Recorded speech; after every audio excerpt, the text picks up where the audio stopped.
Hi friends, Deepavali special வீடியோஸ்னா இனிமேல் நம்ம சேனல்ல தொடர்ந்து வரும். இன்னைக்கு தீபாவளி ஸ்பெஷலா முறுக்கு தான் பண்ண போறோம். இந்த முறுக்கு நானும் எங்க அக்காவும் சேர்ந்து தான் செய்ய போறோம். ஹாய் ஃப்ரெண்ட்ஸ், இந்த முறுக்கு பார்த்தீங்கன்னா நம்ம மிஷினில் கொடுத்து அரைச்சி பண்ணுற முறுக்கு தான். இது ரொம்ப ஈஸியாக பண்ணலாம். புதுசாக முறுக்கு கற்றுக்குறீங்க அப்படின்னா இந்த வீடியோ உங்களுக்கு ரொம்பவே யூஸ்ஃபுல்லாக இருக்கும்.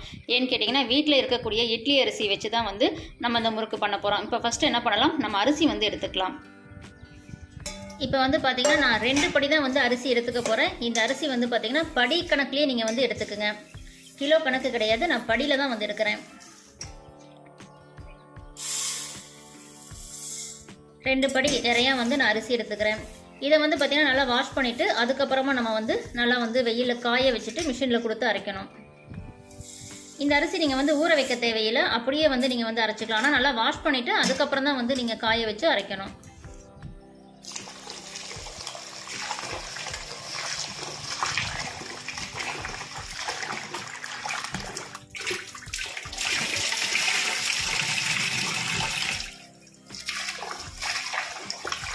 இது மாதிரி ஒரு 4 டைம் நல்லா வாஷ் பண்ணிட்டீங்க அப்படின்னா நமக்கு இதில் இருக்க அழுக்கெல்லாம் போயிடும்.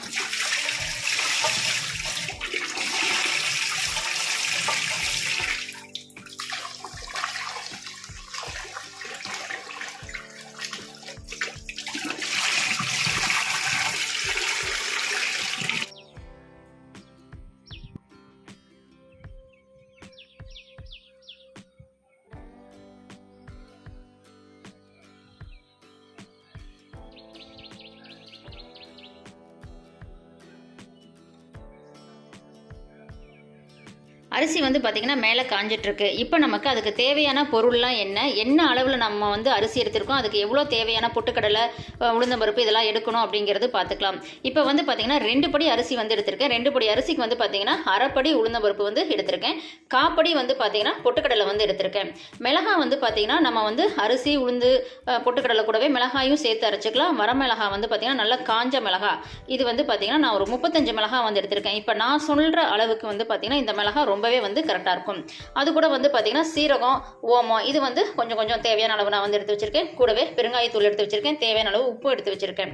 இதில் பார்த்தீங்கன்னா நான் உப்புமே கையோட, அதாவது நம்ம மாவு அரைக்க கொடுக்குறோம்ல மிஷினில், அப்போ உப்புமே சேர்த்து அரைச்சிக்குவேன். இது பார்த்தீங்கன்னா உப்பு ஒரு கைப்பிடி அளவுக்கு எடுத்துக்குவேன். அது நான் லாஸ்ட்டாக போடும்போது சொல்கிறேன். இப்போ நம்ம என்ன பண்ணலாம், ஃபஸ்ட்டு உளுந்தம்பருப்பு அரைப்படி அளந்துக்கலாம். உளுந்து அரைப்படி எடுத்துக்கோங்க. இப்போ நான் கரெக்டாக அரைப்படி தான் எடுத்து வச்சுருக்கேன். இப்போ இதை ஃபஸ்ட்டு நம்ம வறுத்துக்கலாம்.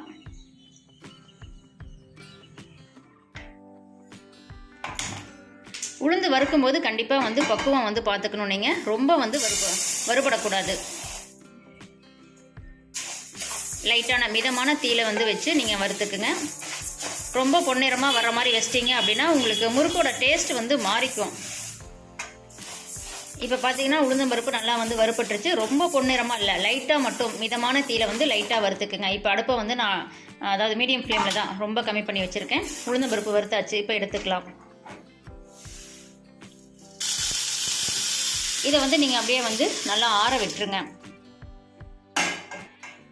இப்போ இது கூடவே நம்ம என்ன பண்ணலாம், பொட்டுக்கடலை எடுத்துக்கலாம். பொட்டுக்கடலை பார்த்தீங்கன்னா நான் அரைப்படி, அதாவது காப்படி பொட்டுக்கடலை, அரைப்படி உளுந்துனா காப்படி பொட்டுக்கடலை.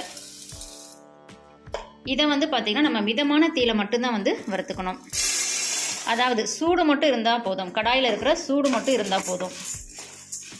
லைட்டாக 2 புரட்டி எடுத்தீங்கன்னா போதும். பொட்டுக்கடலை அதிகமாக வறுக்க தேவையில்லை. ஓகே, இப்போ ஸ்டவ் ஆஃப் பண்ணிடலாம். ஏன்னா இந்த சூடே நமக்கு போதும். பொட்டுக்கடலையும் நல்லா சூடறிச்சு. இப்போ இதையும் மாற்றிட்டு இதை ரெண்டையுமே நம்ம என்ன பண்ணலாம், கொஞ்சம் நேரம் ஆற விட்டுறலாம். இது ரெண்டையுமே ஒரு அரை மணி நேரம் அப்படியே ஆற விட்டுருங்க. இப்போ அரிசி பார்த்தீங்கன்னா மொட்டை மாடியில் நல்லா காஞ்சிருச்சு. நல்லா காய வச்சு எடுத்துட்டேன். அதுக்கப்புறம் பார்த்தீங்கன்னா உளுந்தம்பருப்பு பொட்டுக்கடலை எல்லாமே நல்லா காஞ்சிருச்சு. மிளகாய் எல்லாம் இருக்குது. நான் மறுபடியும் ஒரு டைம் மெஷர்மெண்ட் சொல்லிடுறேன். அரிசி பார்த்தீங்கன்னா படியில் 2 படி எடுத்திருக்கேன். உளுந்தம்பருப்பு அரைப்படி எடுத்திருக்கேன். பொட்டுக்கடலை காப்படி எடுத்திருக்கேன். மிளகாய் பார்த்தீங்கன்னா 35 மிளகாய். இது ரொம்ப கரெக்டாக இருக்கும் காரம். குழந்தைங்களும் சாப்பிடலாம், அதிகம் காரம் இருக்காது. இப்போ இதுக்கெல்லாம் தேவையான அளவு உப்பு எவ்வளோ எடுத்துக்கலாம் அப்படின்னா, ஒரு கைப்பிடி அளவுக்கு உப்பு எடுத்துக்கோங்க. அதாவது உங்களுக்கு கொஞ்சம் கை பெருசாக இருக்குது அப்படின்னா உப்பு மட்டும் உங்கள் தேவைக்கு ஏற்ப மாதிரி கரெக்டாக போட்டுக்குங்க. இப்போ என்னோட கையில் பார்த்தீங்கன்னா பார்த்தீங்கன்னா நான் 1 கைப்பிடி உப்பு வந்து எடுத்துக்கிறேன். இது வந்து ரொம்ப கரெக்டாக இருக்கும். உப்புமே நம்ம சேர்த்து போட்டு தான் வந்து அரைக்க போகிறோம். இப்போ இந்த அரைக்க வேண்டிய பொருள் எல்லாம் நான் என்ன பண்ணுறேன், மிஷினில் கொடுத்து ஃபஸ்ட்டு இதெல்லாம் அரைச்சி எடுத்துகிட்டு வந்துடுறேன். இப்போ இது வந்து பார்த்தீங்கன்னா மிஷினில் கொடுத்து நல்லா அரைச்சி எடுத்துகிட்டு வந்தாச்சு. இப்போ இதில் கொட்டி நம்ம வந்து காய வச்சுக்கலாம். ஏன்னா ரொம்ப சூடாக இருக்குது.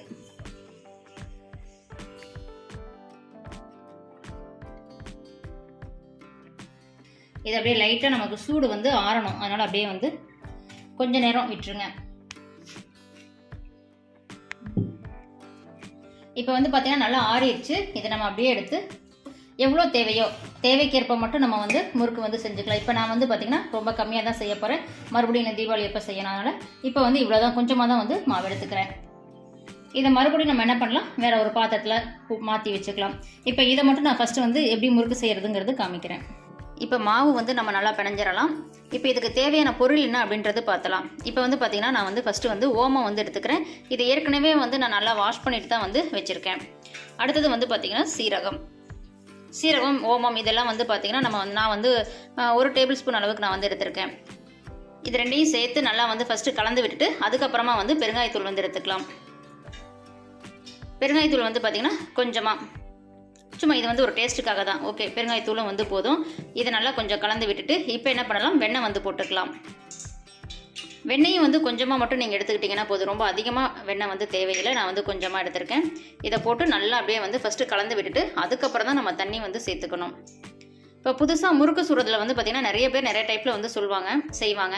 ஆனால் வந்து இந்த மாதிரி ஒரு முறையை நீங்கள் வந்து ஃபாலோ பண்ணீங்க அப்படின்னா உங்களுக்கு வந்து டேஸ்ட் வந்து நல்லாயிருக்கும். முறுக்கு வந்து ரொம்ப டேஸ்ட்டாக இருக்கும், மொறுன்னு இருக்கும். நம்ம இதில் வந்து பார்த்திங்கன்னா ஏற்கனவே வந்து உப்பு, மிளகாய் எல்லாமே வந்து போட்டு அரைச்சிருக்கோம். இப்போ வந்து தண்ணி சேர்த்துக்கலாம். தண்ணி வந்து நீங்கள் எடுத்த உடனே அதிகமாக வந்து தண்ணியை ஊற்றிடாதீங்க. கொஞ்சமாக தண்ணி விட்டு கலந்துக்குங்க. இது வந்து வரமாவாக இருக்கனால நமக்கு என்னாகும், தண்ணி வந்து கொஞ்சம் அதிகமாக தான் இழுக்கும். நான் மறுபடியும் கொஞ்சம் அதிகமாக வந்து சேர்த்துக்கிறேன்.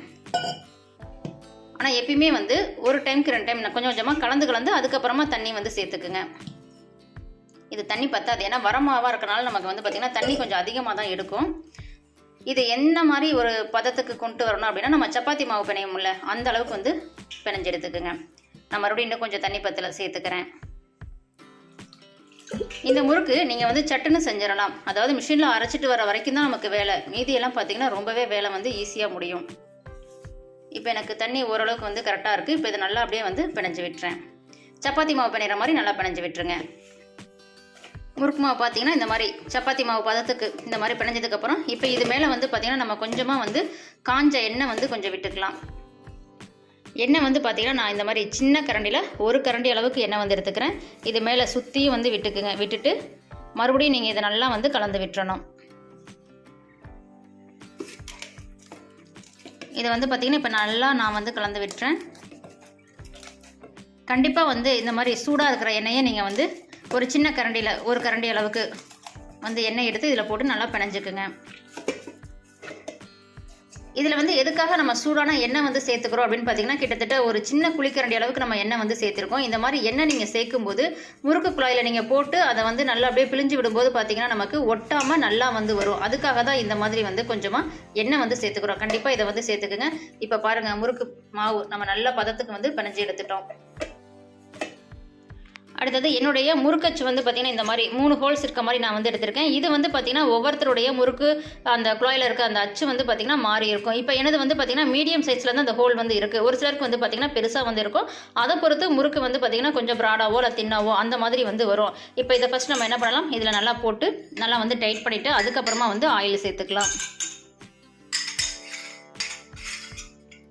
இந்த குழாயில் நல்லா போட்டு நீங்கள் டைட் பண்ணிவிட்டு அதுக்கப்புறமா வந்து ஆயில் கண்டிப்பாக ஒவ்வொரு டைம் நீங்கள் முறுக்கு சுடும்போது என்ன பண்ணணும், இந்த மாதிரி நீங்கள் ஆயில் வந்து சுற்றியும் வந்து உள்பக்கம், வெளிப்பக்கம் கிடையாது, உள்பக்கம் மட்டும் வந்து ஆயில் நல்லா தேய்ச்சிக்குங்க. அடுத்தது அந்த இதுலேயுமே நம்ம மேலே இதுலேயுமே வந்து ஆயில் வந்து தேய்ச்சிக்கணும். ஓகே, இப்போ இதெல்லாம் முடிச்சாச்சு. நாங்கள் இப்போ முறுக்கு வந்து எதில் வந்து போட போகிறோம் அப்படின்னு கேட்டிங்கன்னா, இந்த மாதிரி பிளேட்ஸில் தான் வந்து முறுக்கு வந்து போட போகிறோம். இப்போ இந்த பிளேட்டுக்குமே வந்து பார்த்திங்கன்னா நம்ம வந்து ஆயில் வந்து போட்டுக்கலாம். சில பேர் என்ன பண்ணுவாங்க, இந்த ஜல்லிக்கரண்டி மாதிரி வச்சு அதுலேயும் முறுக்கு பிழிஞ்சு அப்படியே போடுவாங்க. ஆனால் நாங்கள் வந்து இந்த மாதிரி பிளேட்டில் வச்சு பிளேட்டில் சுற்றிட்டு அதுக்கப்புறம் தான் வந்து முறுக்கில் அதாவது ஆயிலில் வந்து போட்டுக்கலாம். ஓகே, இப்போ என்ன பண்ணலாம், குழாயில் முறுக்கு வந்து நம்ம போட்டுக்கலாம். இப்போ மாவு பாருங்கள் எப்படி இருக்குன்னு. இந்த பதத்தில் நீங்கள் கண்டிப்பாக மாவு வந்து வச்சுக்கணும். அப்புறம் குழாயில் நீங்கள் வந்து மாவு போடுறீங்க அப்படின்னா அதுக்குமே ஒரு பதம் வந்து இருக்காது. எப்படின்னா ரொம்ப குழா நிறையா நீங்கள் வந்து கண்டிப்பாக வந்து போடவே கூடாது. இப்போ நான் வந்து பார்த்திங்கன்னா 3 முறுக்கு தான் செய்ய போகிறேன். குழாயில் நீங்கள் வந்து ஒரு 3/4 குழா மட்டும் போட்டால் போதும். இன்னும் கொஞ்சம் மட்டும் நான் வந்து சேர்த்துக்கிறேன். ஏன்னா அப்போ தான் நமக்கு வந்து முறுக்கு வந்து புளியும் போது நமக்கு வந்து ஈஸியாக வந்து வரும். அந்த ஷேப்புமே வந்து ரொம்ப நல்லா வந்து வரும். ஓகே, இப்போ வந்து பார்த்திங்கன்னா நான் ஃபஸ்ட்டு முறுக்கு வந்து இதில் வந்து பிழிஞ்சிடலாம். உங்களுக்கு பார்க்கும்போதே தெரியும் முறுக்கு எந்த மாதிரி ஒரு பதத்தில் கரெக்டாக வந்து வருது அப்படின்னு.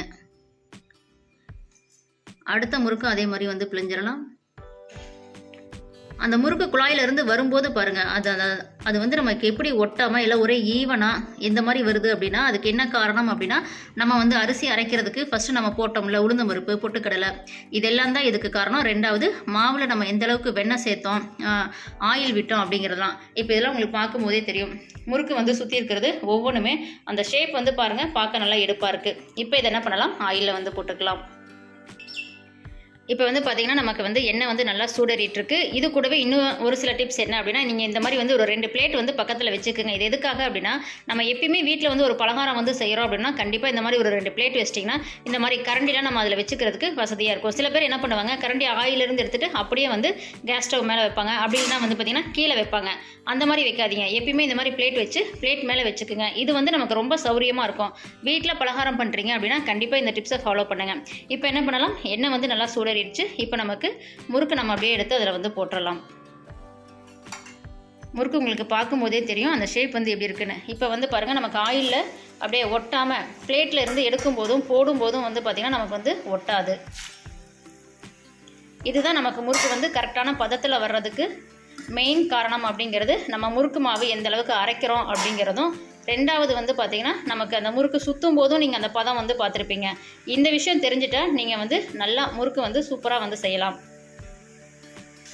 இப்போ வந்து பாருங்கள், போட்ட உடனே நமக்கு பபிள்ஸ் வந்து ரொம்ப அதிகமாக இருந்தது. இப்போ கொஞ்சம் நேரம் ஆன உடனே நமக்கு வந்து பபிள்ஸ் வந்து கொஞ்சம் இறங்கின மாதிரி இருக்குது. ஆனால் இது இன்னும் கொஞ்சம் நேரம் ஆகணும் வேகிறதுக்கு. இப்போ ஒரு டைம் என்ன பண்ணலாம், அப்படியே வந்து கலந்து விட்டுறலாம். திருப்பி விட்டுக்குங்க. நீங்கள் திருப்பி விடும்போது பொறுமையாக வந்து திருப்பி விடணும். முறுக்கு வந்து நமக்கு உடையக்கூடாது. இந்த மாதிரி ஒவ்வொரு முறுக்கா. அப்புறம் மெயின் வந்து பார்த்தீங்கன்னா, முறுக்கு வந்து நீங்கள் போடுறீங்க அப்படின்னா ஓரளவுக்கு அந்த கடாயில் வந்து கொஞ்சம் ஃப்ரீயாக இருக்க மாதிரி நீங்கள் முறுக்கு போட்டிங்க அப்படின்னா அந்த ஷேப்லாம் மாறாமல் நமக்கு முறுக்கு வந்து உடையாமல் வந்து வரும். இப்போ என்ன பண்ணலாம், இது அப்படியே இருக்கட்டும். இப்போ அடுத்ததுக்கு நம்ம மறுபடியுமே வந்து ஆயில் வந்து போட்டு வச்சுக்கலாம். இப்போ பார்த்தீங்கன்னா நான் 3 முறுக்கு தான் வந்து போட்டிருக்கேன். கொஞ்சம் மாவு இருந்தது, இப்போ அதை வந்து எடுத்தாச்சு. இப்போ மறுபடியும் நான் வந்து ஆயில் விட்டுட்டு அது கூடவே மறுபடியும் வந்து நம்ம வந்து குழாயில் மாவு வந்து சேர்த்துக்கலாம். ஆனால் மாவு நீங்கள் போடும்போது கண்டிப்பாக வந்து 3/4 குழா வந்து போட்டிங்க அப்படின்னா உங்களுக்கு நல்லா வந்து அமுத்துறதுக்கு ஈஸியாக இருக்கும். ஏன்னா இது பிகினர்ஸாக இருக்கிறவங்களுக்கு வந்து தெரியாது. அதனால தான் நான் இப்போ இதை வந்து சொல்லிகிட்ருக்கேன். மறுபடியும் நம்ம என்ன பண்ணலாம், கொஞ்சமாக ஆயில் வந்து, அதாவது ரெண்டுலேயுமே முறுக்கு குழாயில் வந்து பார்த்திங்கன்னா மேலே கீழே 2 பக்கமும் நீங்கள் ஆயில் வந்து விட்டுக்கணும். சேம் இது மாதிரி தட்டுலேயும் மறுபடியும் வந்து நீங்கள் ஆயில் தடவிக்கலாம். இப்போ மறுபடியும் வந்து நம்ம வந்து இதை அப்படியே வந்து பிழிஞ்சு விட்டுக்கலாம். நீங்கள் பிழிஞ்சு விடும்போது பாருங்கள் அந்த ஷேப் வந்து நமக்கு எப்படி வருது, அதுதான் இதில் மெயின் விஷயம். அதாவது ஷேப் அப்படிங்கிறது நம்ம சுற்றுறதுல இருக்குது. அந்த குழாயில் இருந்து அது எந்த அளவுக்கு வந்து நல்லா வருது அப்படின்றது பாருங்கள்.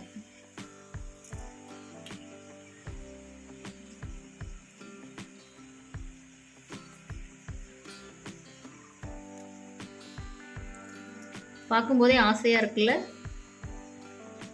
ஓகே, இப்போ முறுக்கு எல்லாமே வந்து சுற்றியாச்சு.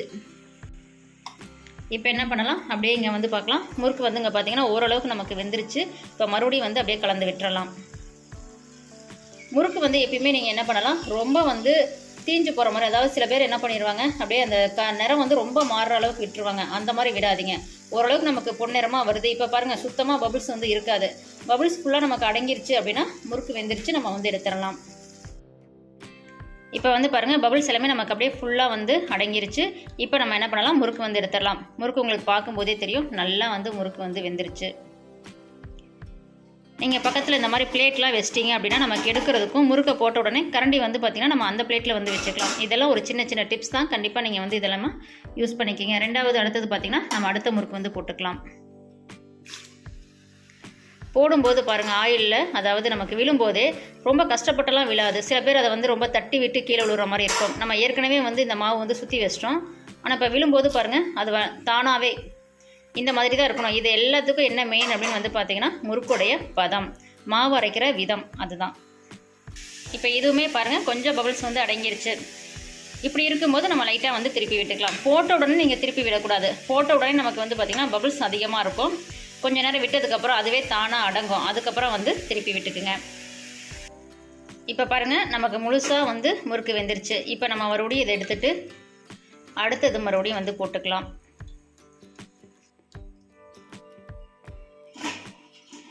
இப்போ அடுத்ததுக்கும் நான் வந்து முறுக்கு எப்படி சுற்றுறது அப்படிங்கிறது காமிக்கிறேன். ஏன்னு கேட்டால் நிறைய பேருக்கு இதுதான் வந்து தெரிய மாட்டேங்குது. நான் முறுக்கு எல்லாமே வந்து மாவெல்லாம் போட்டு வச்சிட்டேன். தட்டில் மறுபடியும் வந்து ஆயில் தடவிட்டு அதுக்கப்புறமா முறுக்கு வந்து பிழிஞ்சுக்கலாம். முறுக்கு பிழிகிறது அப்படிங்கிறது மாவு கரெக்டான பதம் அதில் இருந்தால் போதும். நமக்கு ஈஸியாக வந்து சுற்றி வர்றதுக்கு ஈஸியாக வரும். நமக்கு கை எதுவும் வலிக்காது.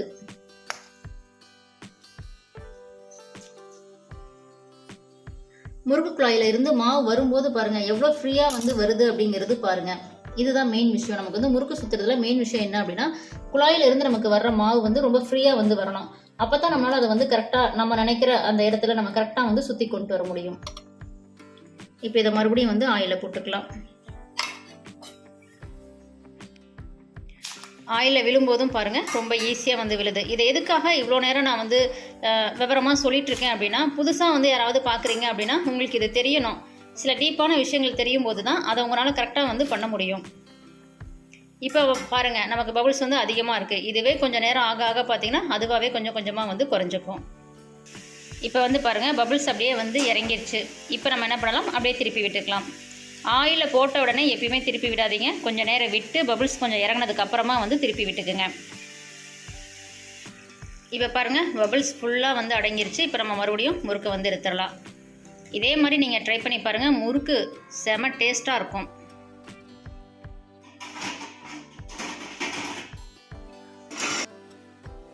முறுக்கு நல்லா மொறுமொறுன்னு வந்திருக்கு. நான் சொன்ன அளவு கொஞ்சம் கூட மாறாமல் அதே அளவுலேயே போட்டிங்கன்னா கண்டிப்பாக உங்களுக்கு மொறுமொறுன்னு வரும். நான் சொன்ன மாதிரி அளவில் அரிசி, உளுந்து, பொட்டுக்கடலை, மிளகாய், உப்பு எல்லாம் நான் சொன்ன அளவு கொஞ்சம் கூட மாறாமல் போடுங்க. இதே மாதிரி நல்லா மொறுமொறுன்னு உங்களுக்கு முறுக்கு கிடைக்கும். நம்ம வீடியோ பிடிச்சிருந்தா சப்ஸ்கிரைப் பண்ணிக்கோங்க. பக்கத்தில் இருக்க பெல் சிம்பிள் ஆள் கொடுத்துருங்க. உங்கள் ஃப்ரெண்ட்ஸுக்கு ஷேர் பண்ணிடுங்க.